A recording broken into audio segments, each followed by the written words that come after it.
No way right now. I believe, contrary to what anybody may say, and I'm a Ghanaian, and I have my constitutional right to speak as I will.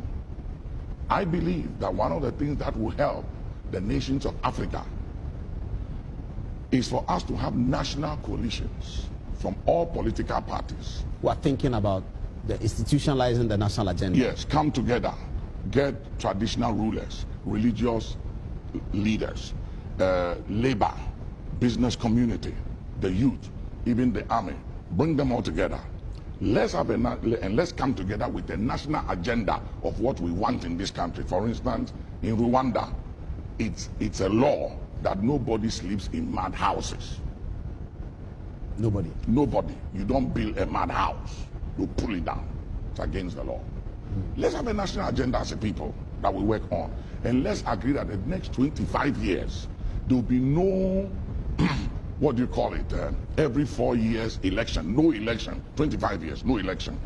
This is serious. Every 5 years. I like that. I like every that 5 years, we should appoint a president. Appoint a president from among the people, the parties that have formed a national coalition. So these 5 years is your party. Next 5 years. Next 5 years is our party. 25 years. Yes. And no election. No election. No party politics. No party no politics. rallies. No rallies. And our agenda is follow, execute, perform the national agenda for the sake of the next generation. What we are doing right now, we are not going anywhere. Because watch this, I'm telling you, what we are doing right now, I want you to stand. Let me show you something. Just stand. If I'm in opposition, just face this way. If I'm in opposition and you are in office, I hold your leg like that. Try to move. Yeah. Try to move. I cannot move. Try to do something. You are not going anywhere. Yeah. I will make sure I circumvent you and sabotage you until you leave office. Wow. And when you also come, same thing. I will also do the same to you. So I don't wish you well, you don't wish me well. So the nation is bleeding. The nation is bleeding, and no continuity, because when you come, everything I've done, you have to condemn it and let the people know that I was a failure, I was a disappointment, and you have come to fix it. Then when you come and face the reality of what is on the ground, you realize that it's not easy to fix this thing. And then I'm also going to make sure I expose you and let people know that you circumvented me to come, so you must not succeed, and I'll make sure you fail, so I'll come again. So the vindictiveness continues, the hatred continues, the bitterness continues. We are dividing people. I have people in this church who are family. Some are NDC, some are MPP, and sometimes it's amazing to see how they relate to one another. Because of politics. Because of politics. We are dividing the churches. The churches are divided. Husband and wives. One is NDC, one is MPP. Brothers. And sisters. And the hatred and the bitterness and sometimes the arguments. The way they argue and the things they say. Are people in this church MPP people in this church, when NDC was in office and I used to pray for President Mahama, you should see how they attacked me. They used to come to my office here and attack me and say, what is your problem? And some people will even tell you, stop praying for them, let them fail. When we come, we'll fix the problem. And I look at them and I say, what kind of a thinking is this? Now that NDC is gone and MPP has come, and I'm praying based on scripture, it's a command. And the Bible said, the prophet Samuel said, he said, woe is me to sin against the Lord by not praying for you. And he says, sin not to pray for your leaders. And it's clear in the New Testament and the Old Testament. But there are Christians in this church, in my own churches, who, because of their political parties and what they believe their parties can accomplish and everything, praying for the present government, are angry with me. Really? And yeah, they're angry and they tell me. They're angry with me. Some of them say, I don't even pay my tithe. So you think we should do this 25-year plan? We have to do it. Because you know why? No election. I'm telling you something. There is a wind coming. Wow. And it's not 2019.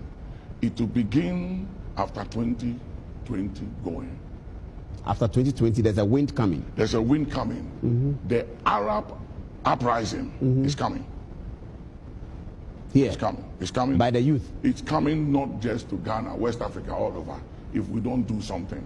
Because you see, look at a lot of these youths. They've graduated from school. They are home, no job. Some of them, you go to these car washing places, you see 10 young men who have graduated from university washing one car. And then they have to wait for some hours before another car comes. Some of them live in these kiosks. You know, we have kiosk estates these days. Yeah. Opposite the wealthy areas. Yeah. And they know the people who live in the community. They went to school, some of their kids. Some of them know the families. They have nothing. Suddenly they go into politics and they have everything. And they drive the best, they fly the best. Their children go to school abroad and everything. And they're sitting down there looking at all of you and saying, hey, wow, this thing is interesting. After a while, if we don't give them hope, that's why I'm going back to the schools. Speak to them. And I'm engaging the youth again. Because if we don't give them hope and a sense of direction, the most dangerous thing in life is to fight somebody who has nothing to lose. They don't have wives, they don't have children, they don't have cars, they don't have lands, they have no hope, nothing to live for. They don't mind dying. So our politics is treading on dangerous grounds. It is. Africa. Because I see it everywhere. And it's very scary and very worrying. That will the wind start from Ghana? I don't know, but it's coming to West Africa. After 2020? Yeah, after 2020 going, 2021, 2022, 3, 4 going, if something don't change to give the youth hope, I'm telling you, and I'm speaking. Do you think this 25-year plan will work? It will work if only our leaders, especially former presidents and the leaders of today, will come together and say, hey, let's take hold of our country. Let's do something, because this party politics, as much as it's democracy and it works, we have to do it in the context of what works with our tradition. You know, and if we don't look at it carefully, it will create an atmosphere that the countries of Africa will become very difficult to govern. I mean, look at Nigeria. And with all the resources they have, look at Congo, DRC. Look at the wealth of that country. The wealthiest country in the world, Congo, and DRC. yet the poverty in that country. And it breaks you. It breaks your heart. You go in there, you look at the place and you ask yourself, why? What is wrong is the way our party politics is structured. This winner takes it all has to stop. This thing when I come into office and then I'm coming after you and coming after your people to call them to accountability. So you're saying that let's stop party politics. Let's have a coalition of people who are thinking about the country. Let's implement a 25-year plan on health, on education. So we take a decision on education. That's it. So it's not somebody comes 3 years, SS, somebody says 4 years. No. Let's take a decision. Do we need the SSS? Do we need the old system? Which one benefits our people? Yeah. On water, what do we do? Yeah. On electricity, when we have established those things, we can go back to party politics. Yeah. And we'll become like America. We can. It's possible in our lifetime. Are you giving up on what the church has done over the last 30 years? Because you see, with your leadership, Your Eminence, the church has had significant interventions in our national life. I agree. I remember the Ebola. Yeah. You stood up and said a prayer against Ebola. Yeah. Today we don't talk about it anymore. Yeah. Glory to God. I remember the Oral Roberts conference. Yeah. And you have been holding these conferences at the Accra Sports Stadium. You were praying for the nation when the rains came. Yeah. So all of these interventions have been to hold the nation together. Do I get the sense that you are now giving up on that one and thinking that if our people don't take action, then we are gone? I'm not giving up on prayer for nation. And those spiritual interventions? Yes, I'm worried as a spiritual man of what could happen when people become desperate. You see, desperation comes when people feel like there is no way out. We are stuck.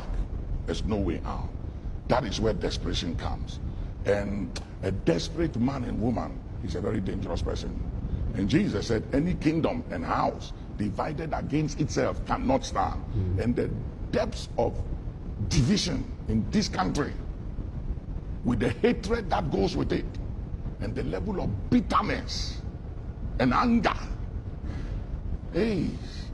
because of this belongs to this party, that belongs to that party. Paul, I'm telling you, we are sitting on a time bomb. And I'm speaking as a spiritual man. I'm speaking as a spiritual man and as a watchman upon the walls of this country. That we are sitting on a time bomb, and it will not be long. We will face situations, and there's nothing national security can do about it. Because you see, the most dangerous thing